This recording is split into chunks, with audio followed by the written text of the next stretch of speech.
Та бүхэн амрыг ирээ. Би өөрийн бичсэн хар хүн номоо та бүхэнд уншиж төлөвлөж байна. 16 дугаар бүлэг чөтгөр атеизм 1-р хэсэг. За буддын шашин Монгол оронд хэд хэдэн удаа давалгаалж ирсэн зарим эртний нүүдэлчдийн элитүүд сайн дураараа орцгоосон гэмээр хөх төргүүд, уйгрууд гих мэт.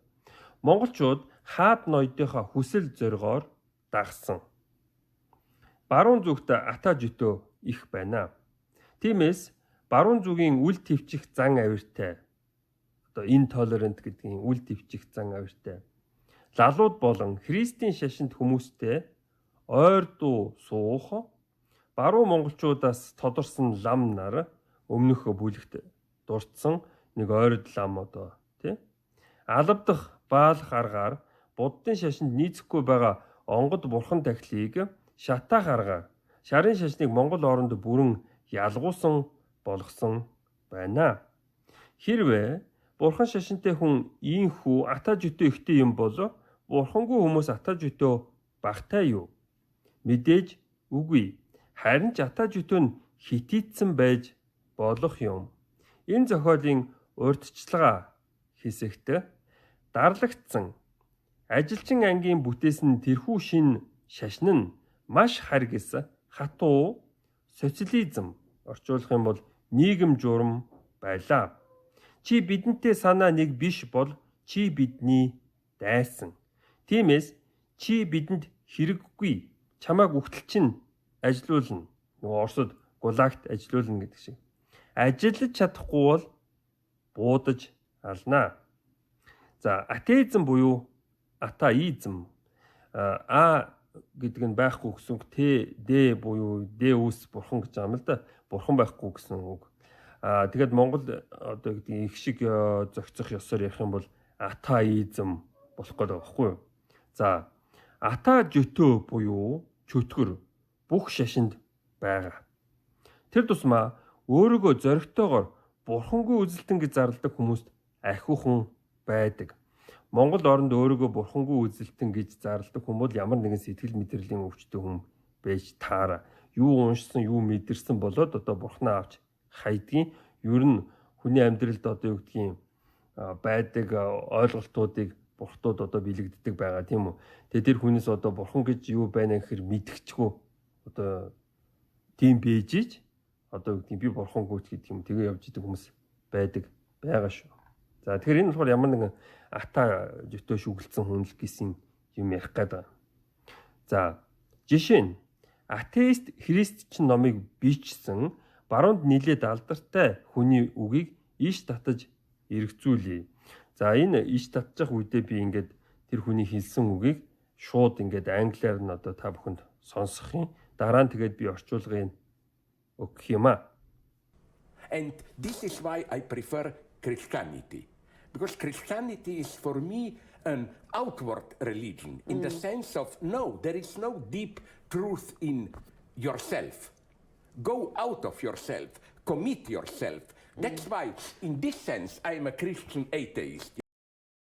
За орчуулга нь би Христийн шашныг илүүд үздэг.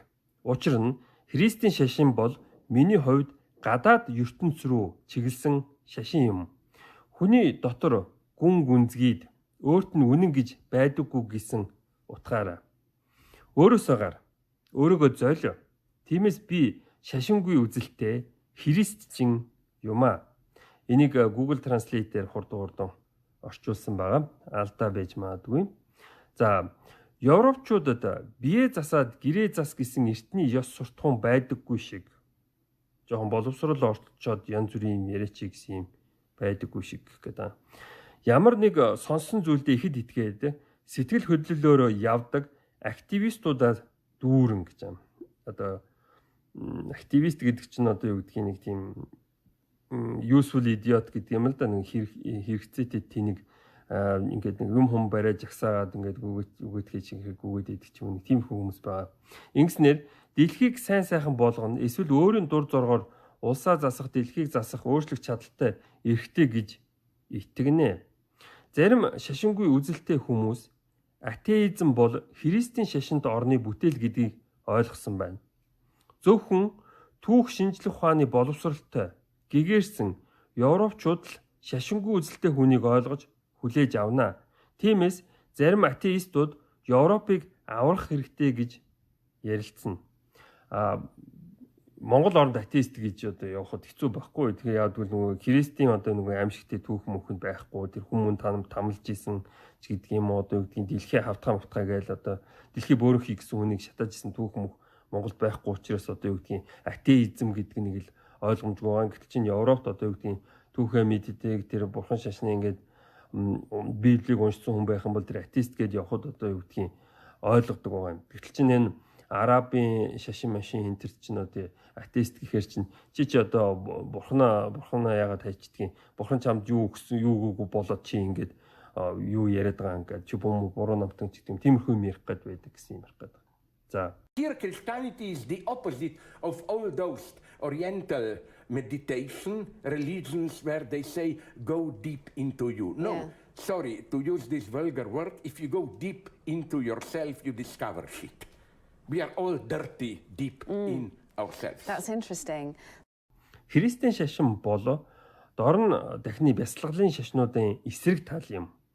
Энэ бүдүүлэг үгийг хэрэглэсэнд уучлаарай. Хэрв та өөрийнхөө сэтгэлийн гүнд орвол баас новшийг л олж мэднэ. Бид бүгд өөрсдийнхөө сэтгэлийн гүнд бохирдсон байдгаа гэж юм. Энэ стейтменттэй монголчууд санал нэг буюу сэтгэлийн гүнд байгаа хорыг нь мартах могоон ирээн гаднаа хүний ирээн дотроо гэж эртнээс сургасаар ирсэн. Тэгэд бузар харалцсан доктортой хүмүүсийг юу сайн сайхан болгодог юм бэ? Сайн сайхан мэд харагдуулдаг юм бэ гэвэл people ask Christ, but how will we know after you will die? How will we know that you returned? You know what Christ says?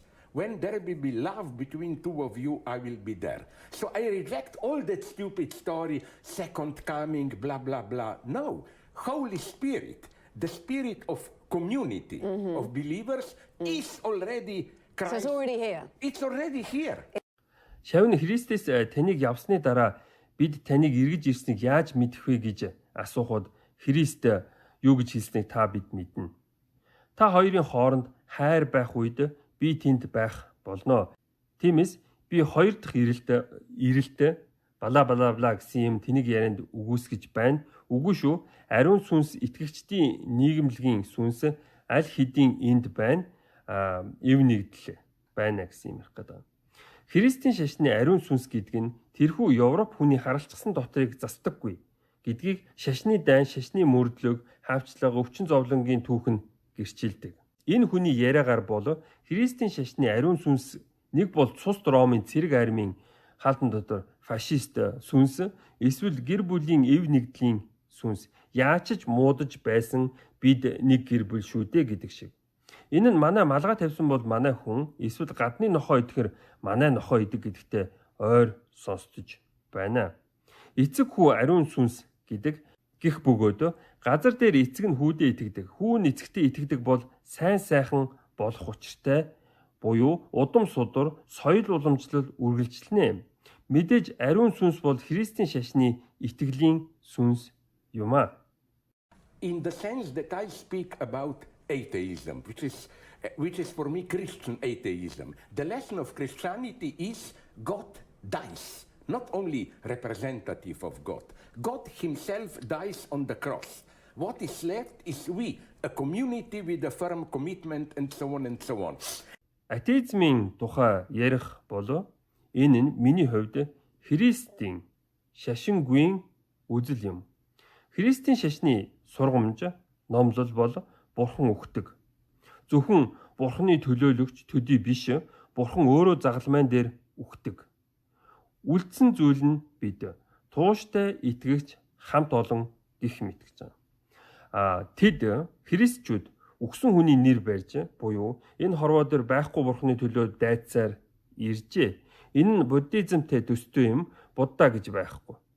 Дахин төрөөд байдаг энэ хорвоог бүр мөсөн орхиод явсан гэдэг. Сургаалуудаа үлдээсэн нь яг амнаас нь гарсан эсвэл үнэн гэж батлах боломжгүй. Үлдсэн олон шавнар нь ажилгүй гуйлгчингууд. Будда хар хүн таныг харж үзэхгүй.